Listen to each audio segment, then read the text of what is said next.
Bom, agora a gente vai resolver uma questãozinha da prova da AFA de 2022, 2023, que é bastante trabalhosa, né? E a gente vai fazer por algumas analogias com conteúdos que aparecem lá nos livros de biografia da prova, tá? Não é exatamente idêntico a esse modelo de prova, a AFA é bastante original nas suas questões, né? Mas a gente vai fazer parecer questões que são comuns, tá? Uma espira CDE de resistência elétrica igual a 1 ohm, em forma de um triângulo equilátero de lado L igual a 20 cm, desliza livre de qualquer atrito e resistência do ar, com velocidade constante, de módulo igual a 30 cm por segundo, sobre o plano XY na direção e sentido do eixo X, conforme ilustrado na figura. Então, ela está deslizando ali para a direita, certo? Com velocidade constante, segundo a questão. Aí, ele diz para a gente que no semiespaço x maior que zero, então ali depois de passar pela origem, ali, né? Atua um campo magnético uniforme, constante B, perpendicular ao plano XY, cujo módulo vale 2 Tesla. A intensidade da força aplicada por um agente externo na mesma direção e sentido da velocidade V, no sentido em que o vértice E da espira estiver passando pelo ponto 15, 0, o nosso ponto ali, coordenada XY, né? A fim de manter a velocidade constante V, deverá ser em milinewtons igual a. Então, vamos ver o conceito dessa questão. O que vai acontecer? Bom, isso aqui é o assunto de indução eletromagnética, uma vez que à medida que esse triângulo começar a passar ali para os quadrantes ali da direita, né, que são o primeiro e o quarto, ele vai estar dentro do campo magnético, vão ter linhas de campo magnético atravessando a superfície desse triângulo, né, e aí o fluxo vai variar. À medida que ele vai para a direita, o fluxo vai variar. Tá, vamos mostrar todas essas coisas, tá? Se o fluxo variar, segundo a lei de Faraday-Lenz, né, vai aparecer ali uma DDP induzida nos bordos dessa superfície, né? Como o bordo é fechado, essa DDP induzida vai fazer aparecer uma corrente elétrica induzida que vai se opor à variação do fluxo que lhe deu origem. Eu preciso mostrar para vocês que o fluxo vai estar aumentando, vou mostrar isso, tá? Se o fluxo estiver aumentando, esse objeto, à medida que ele for se movimentando para a direita, ele vai ser repelido para a esquerda, né? De tal maneira que o fluxo diminua de acordo com as leis de Faraday-Lenz, tá? Então, vamos lá. Primeira coisa que a gente tem que saber. O exercício fala que a gente vai estar na posição 15, 0, né? Eventualmente a gente vai estar nessa posição 15, 0 aqui, tá? Só que essa questão é bem trabalhosa, tá, gente? A nossa figura geométrica, se a gente for calcular essa base dele aqui, ó, trabalhar com esse triângulo aqui, ó. Aqui é L, que é 20 centímetros, né? Aqui é L sobre 2, e esse ângulo aqui, como esse triângulo é um triângulo equilátero, todos os ângulos são iguais a 60 graus, e esse ângulo aqui em particular é 30 graus, tá? Então, se eu colocar os valores aqui, ó, esse aqui é 20, vamos calcular essa base aqui, tá? E o que a gente pode fazer? A gente pode fazer o cosseno, né? Cosseno de 30 graus é o cateto adjacente, x por hipotenusa 20. O cosseno de 30 graus é raiz de 3 sobre 2, a gente faz um cálculo bem rápido aqui, chega que essa base aí vale 10 raiz de 3. Como raiz de 3 é aproximadamente 1,7, essa base inteira vale 17. Tá, para que eu queria fazer isso? Vai ser relevante? Não.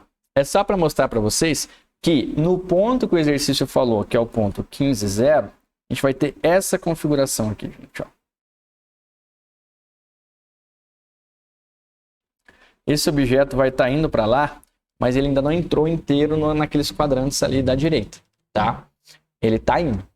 Tá, então o que vai acontecer? Que você vai ter campo magnético, linhas de campo magnético aqui saindo do plano da figura, né? E à medida que esse objeto vai para a direita, todo o assunto de indução, o fluxo ainda vai estar aumentando, tá? Então, nessa situação inicial, eu posso dizer que o fluxo ainda vai aumentar, uma vez que a área dessa figura ainda vai aumentar à medida que ela vá para a direita. Se o fluxo vai aumentar, vai aparecer uma corrente elétrica nesse triângulo aí, né, nos bordos desse triângulo aí, que vai fazer com que que se oponha à variação do fluxo que lhe deu origem. O fluxo está aumentando, essa corrente elétrica vai produzir essa corrente elétrica induzida vai produzir um novo campo induzido que seja contrário ao campo original, de tal maneira que se opõe à variação do fluxo que lhe deu origem. Então, beleza, a gente tem esse campo vermelho aqui, né, que eu desenhei, e vai aparecer um outro campo devido a essa corrente induzida, que eu vou fazer de verde, de azul aqui, ó, que vai ter que ser entrando por todo esse argumento que eu falei para vocês. Aplicando a regra da mão, né, aplicando a regrinha da mão, na mão direita, por exemplo, se o campo induzido, que é esse azul aqui, ó, campo induzido, tá? BI. Se o campo induzido está entrando, o sentido da corrente elétrica induzida vai ser esse que eu estou colocando aqui, só aplicar a regra da mão, tá, gente? Esse aqui vai ser o sentido da corrente induzida. Bom, beleza. Então, tranquilo. Agora, bastante coisa que a gente já falou aqui. Esse exercício, não esse aqui, mas um exercício muito comum de cair em prova é quando uma barra está se movimentando para a direita ou para a esquerda, que tanto faz, dentro de um campo magnético. E se você trabalhar um pouquinho com as leis de Lane, a lei de Faraday-Van Neumann, na verdade, que é a parte de expressão matemática dessas leis todas desse assunto de indução eletromagnética, você consegue mostrar que a fé induzida, a despeito de um sinal aqui, tá? Vai ser BLV, vai ser o campo magnético que essa barra que eu estou pintando de azul vai sentir, vezes o comprimento dessa barra, vezes a velocidade com que ela se movimenta para a direita ou para a esquerda, tanto faz, tá?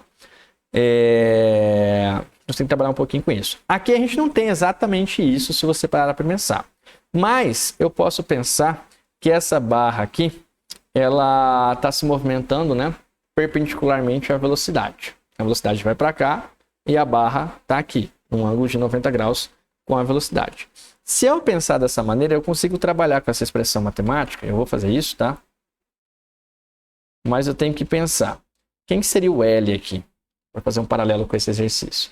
E o nosso L vai ser isso aqui que eu vou fazer pontilhado, ó. De verde, né? Melhor, porque daí não fica muito... Isso aqui seria, ó. Esse seria o L. Por quê? Bom, porque é uma altura ali, um comprimento que é perpendicular à velocidade para ser semelhante àquela expressãozinha matemática ali. Dá para mostrar com mais calma, tá, gente? Mas aqui a gente já vai trabalhar com essa ideia e trabalhar com esse L aí, tá? Bom, vamos calcular esse L então. Deixa eu apagar esse monte de coisa aqui. Vamos tentar achar quanto que vale esse L aí.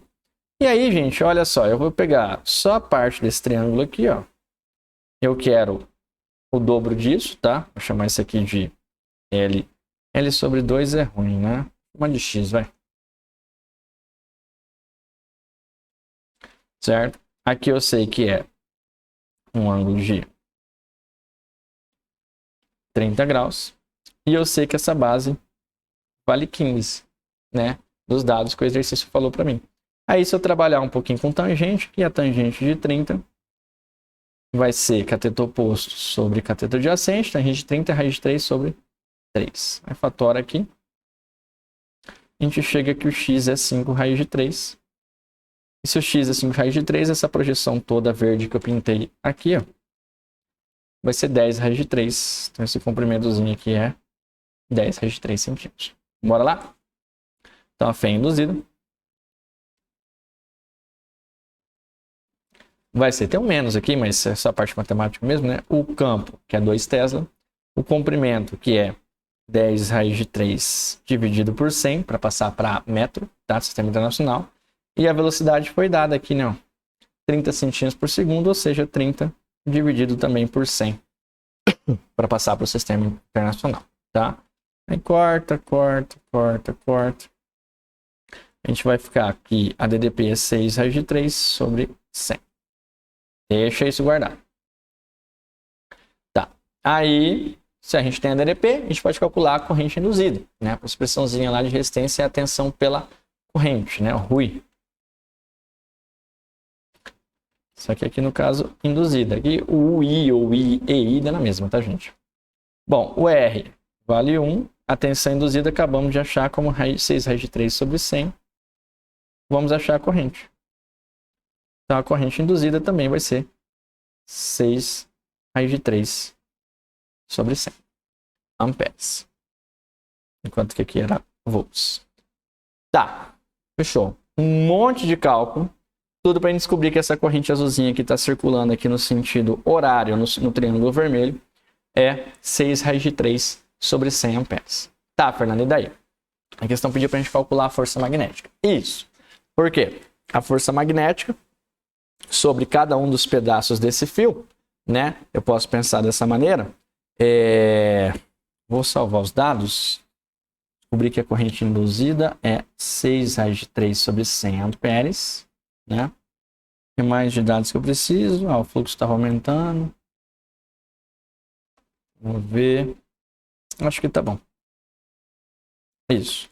Agora, se eu pensar nesse desenho aqui, ó.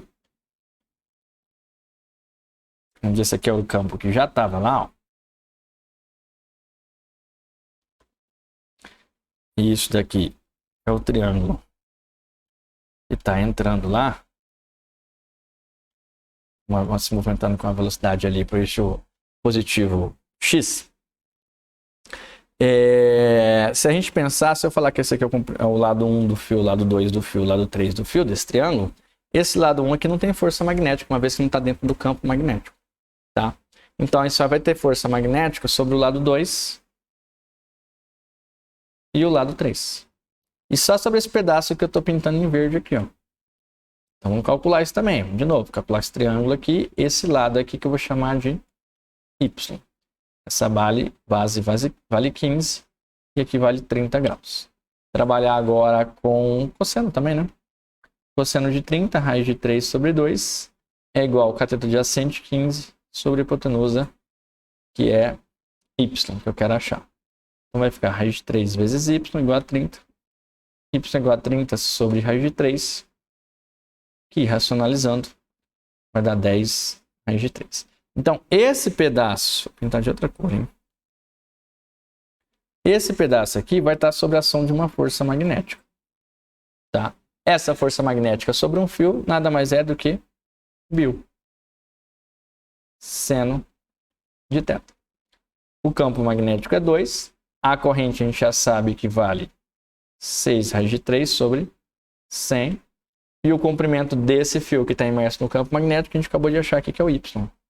10 raiz de 3 sobre 100 para passar para metro. O ângulo entre o campo magnético e o fio, e a corrente no fio, é 90 graus, né, gente? Seno de 90 é 1. Então a gente vai achar aqui, ó. Corta um zero aqui. Lá em cima vai ficar 2 vezes 6, que é 12, vezes raiz de 3, vezes raiz de 3, que é 3. 12 vezes 3, 36. Sobre, lá embaixo vai ficar 1000. O que é 36 vezes 10 a menos 3 newtons. Agora sim, meio que isso já bateu o gabarito, mas a questão não acabou ainda, tá? Para ser correto, se você fizer a regra da mão sobre esse fio, com o sentido da corrente que eu te mostrei, tá? Regra da mão direita ou regra da mão esquerda, depende do que a pessoa prefere. O que ela vai perceber? Ela vai perceber que a força magnética sobre um dos fios está para cá e a força magnética sobre o outro dos fios está para cá.